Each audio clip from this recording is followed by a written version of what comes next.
નમસ્કાર મિત્રો, Sandeep Patel sir education ચેનલમાં આપનું હાર્દિક સ્વાગત છે।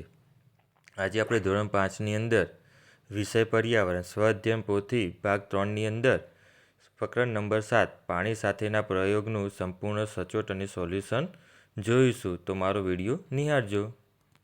નમસ્કાર બાળકો, સંદીપ પટેલ સર એજ્યુકેશન ચેનલમાં આપનું હાર્દિક સ્વાગત છે। આજે આપણે ધોરણ 5ની સ્વાધ્યાય પોથી ભાગ 3 એમાં વિષય પર્યાવરણ પ્રકરણ નંબર 7 પાણી સાથેના પ્રયોગો તેનું તમામ પ્રશ્નોનું સચોટ અને સ્પષ્ટ સોલ્યુશન જોઈશું। તો મારો વિડીયો સંપૂર્ણ નિહાળજો।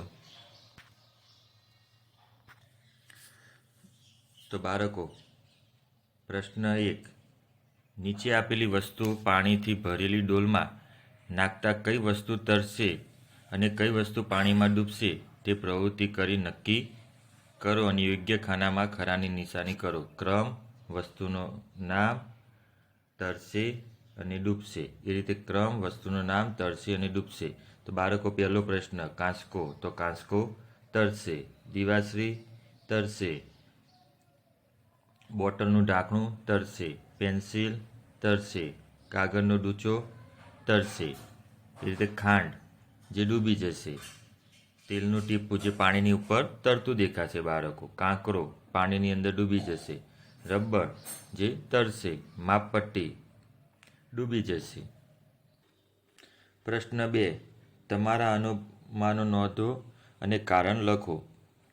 તો પ્રશ્ન 2ની અંદર પહેલો પ્રશ્ન, પાણી ભરેલી ડોલની સપાટી પર સ્ટીલની રકાબી મૂકતા તે શું થશે બાળકો? ડૂબી જશે, કારણ કે સ્ટીલ રકાબીનું વજન વધુ હોવાથી પાણીનું બળ ઓછું પડે છે। એ રીતે પ્રશ્ન 2, પાણીની સપાટી પર હોડી મૂકતા તો બાળકો પાણીની સપાટીમાં હોડી મૂકતા તરતી રહેશે, કારણ કે હોડીનો આકાર મોટો હોવાથી તે વધુ પાણી હટાવે છે અને તરતું બળ વધારે મળે છે। એ રીતે પ્રશ્ન 3, પાણી ભરેલા પાત્રમાં લોખંડની ખીલી નાખતા તો બાળકો તે ડૂબી જશે, કારણ કે લોખંડની ખીલી ભારે હોય છે। લોખંડની ખીલી કેવી હોય છે બાળકો? ભારે હોય છે। એ રીતે પ્રશ્ન નંબર 4, પાણી ભરેલા પ્યાલામાં લાકડાની સળી નાખતા તો બાળકો લાકડાની સળી નાખીએ તો તે તરતી રહે છે, કારણ કે લાકડું હલકું હોવાથી પાણી કરતાં ઓછી ઘનતા ધરાવે છે। પ્રશ્ન નંબર 5, પાણી ભરેલી ડોલમાં સાબુ પડતા તો સાબુ વજનમાં વધારે ભારે હોય છે, તે ડૂબી જાય છે, કારણ કે સાબુનું વજન વધુ હોવાથી તરવાનું બળ ઓછું પડે છે, એટલે તે પાણીની અંદર ડૂબી જાય છે। પ્રશ્ન 3, નીચે આપેલી વસ્તુની યાદી જુઓ। જુદા જુદા પાત્રમાં પાણીમાં વસ્તુ લઈએ તો વસ્તુ તેમાં નાખીને નોંધ કરો। તો પહેલો ક્રમ આપ્યો છે, એના પછી વસ્તુનું નામ। બીજા નંબરમાં પાણી વસ્તુને હલાવતા તે ઓગળે છે, તો એમાં જવાબ હા કે નામાં લખો। એ રીતે રંગ બદલાય છે, હા કે નામાં લખો।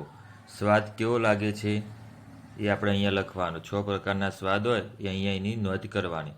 તો એની અંદર પહેલો પ્રશ્ન મીઠું, તો મીઠું પાણીમાં ઓગળે છે, તો હા। રંગ બદલાય છે, હા। સ્વાદે ખારો લાગે છે। એ રીતે ખાંડ પાણીમાં ઓગળે છે, રંગ બદલાય તો હા। સ્વાદે ગળ્યો લાગે છે। ખાવાના સોડા ઓગળે તો હા। રંગ બદલાય છે તો ના, સ્વાદે તુરો લાગે છે। એ રીતે લીંબુ પાણીમાં ઓગળે તો હા।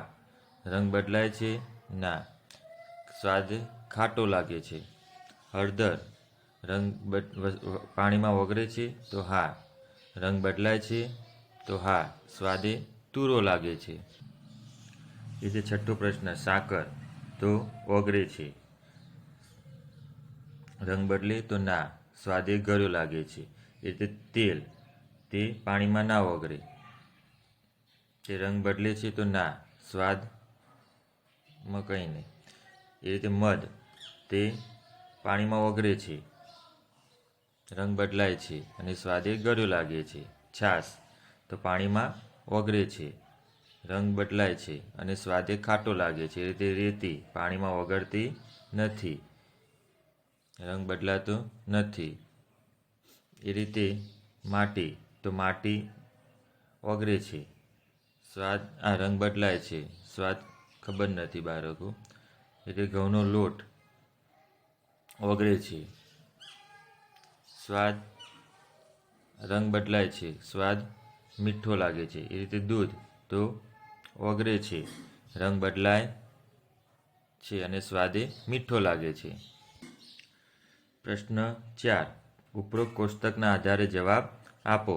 તો પહેલો પ્રશ્ન, પાણીમાં ઓગળતી વસ્તુઓ કઈ કઈ છે? તો બાળકો મીઠું, ખાંડ, હળદર, સાકર વગેરે જેવી વસ્તુઓ પાણીમાં ઓગળે છે. એ રીતે બાળકો પ્રશ્ન નંબર 2, કે કઈ વસ્તુમાં પાણી ઓગળતા રંગ બદલાય છે? તો બાળકો અહીંયા જવાબ આપે છે હળદર, છાશ, દૂધ, મધ વગેરે વસ્તુઓ પાણીમાં ઓગળતા રંગ બદલાય છે. એ રીતે ત્રીજો પ્રશ્ન, તો કઈ વસ્તુઓ પાણીમાં ઓગળતા પાણીનો સ્વાદ બદલાય છે? તો અહીંયા જવાબ આપ્યો છે બાળકો મીઠું, ખાંડ, સાકર વગેરે વસ્તુઓ પાણીમાં ઓગળતા પાણીનો સ્વાદ બદલાય છે. એ રીતે બાળકો ચોથો પ્રશ્ન, કે કઈ વસ્તુઓ પાણીમાં ઓગળતી નથી? તો બાળકો એની અંદર જવાબ આપે તેલ, રેતી, પથ્થર, લોખંડ વગેરે વસ્તુઓ પાણીમાં ઓગળતી નથી. પ્રશ્ન નંબર 5, પાણીમાં ઓગળી હોય છતાંય પાણીનો રંગ ન બદલ્યો હોય તેવી વસ્તુઓ કઈ કઈ? તો ખાંડ, ખાવાના સોડા, લીંબુ, સાકર વગેરે પાણીમાં ઓગળી હોય છતાંય પાણીનો રંગ ન બદલ્યો હોય તેવી વસ્તુઓ છે. પ્રશ્ન નંબર 5, પ્રશ્નના જવાબ આપો. ચોમાસામાં વરસાદ પડ્યા પછી પાણી ભરેલા ખાબોચિયા કેમ સુકાઈ જતા નથી? તો તેનો સંપૂર્ણ જવાબ અહીંયા છે કે સૂર્યની ગરમીથી પાણી બાષ્પીભવન થાય છે. ખાબોચિયાનું પાણી ધીમે ધીમે વાયુ રૂપમાં બદલાઈને હવામાં ઉડી જાય છે. એટલે કે થોડું પાણી જમીનની અંદર સમાઈ જાય છે. તો આ બધા કારણોના કારણે પાણીના ભરેલા ખાબોચિયા સુકાઈ જાય છે. પ્રશ્ન નંબર 2, આશાની મમ્મીએ કપડાં ધોઈ દોરી પર સૂકવ્યા, તો થોડી વારમાં કેમ સુકાઈ ગયા? તો એનું સચોટ કારણ અહીંયા આપેલું છે કે સૂર્યની ગરમીથી કપડામાં રહેલી પાણી બાષ્પીભવન થાય છે અને હવા ચાલવાથી બાષ્પીભવન ઝડપથી થાય છે. આથી કપડાં ઝડપથી સુકાઈ જાય છે. એ રીતે ત્રીજો પ્રશ્ન બાળકો, અમરે પાણી વડે પોતાની સ્લેટ ભીંજવી, તેની સ્લેટ થોડી જ વારમાં કેમ કોરી પડી ગઈ? આવું કેમ થયું હશે? તો એનું સચોટ કારણ છે બાળકો સ્લેટ પર રહેલું પાણી સૂર્યની ગરમી અને હવાના સંપર્કથી બાષ્પીભવન થયું. પાણી ધીમે ધીમે વાયુ રૂપમાં બદલાઈને હવામાં ઉડી ગયું. તેથી સ્લેટ ફરીથી સુકાઈ ગઈ. પ્રશ્ન નંબર 6, આપેલા વિકલ્પમાંથી સાચો વિકલ્પ પસંદ કરી અને ખાનામાં લખો. પ્રશ્ન 1, નીચેનામાંથી કઈ વસ્તુ પાણીમાં તરે છે? તો બાળકો લોખંડની ખીલી આપી છે, બીમાં લોટની ગોળી, સીમાં પ્લાસ્ટિકની દડો અને ડીમાં કાચની લખોટી. કારણ કે પ્લાસ્ટિક એ હલકું હોવાના કારણે તેનું બળ ઓછું લાગે એટલે જવાબ આવશે સી. એ પ્રશ્ન નંબર 2, નીચેનામાંથી કઈ વસ્તુ પાણીમાં ડૂબે છે? તો લોખંડની ખીલી આપી છે, બોટલનું ઢાંકણું આપ્યું છે, લાકડાની ચમચી આપી છે અને કાગળ આપ્યું છે. કારણ કે લોખંડની ખીલી આવશે એ. તો લોખંડની ખીલી વજનમાં ભારે હોય છે. પ્રશ્ન નંબર 3, પાણીમાં ઝડપથી ઓગળી જશે. તો એમાં સાકર આપી છે, બીમાં મીઠું આપ્યું છે, સીની અંદર ખાંડ આપી છે અને ડીની અંદર ચાની ભૂકી આપી છે. તો બાળકો જવાબ આવશે મીઠું. મીઠું પાણીમાં ઝડપથી ઓગળી જશે. પ્રશ્ન નંબર 4, તડકામાં શું જલ્દી સુકાઈ જશે?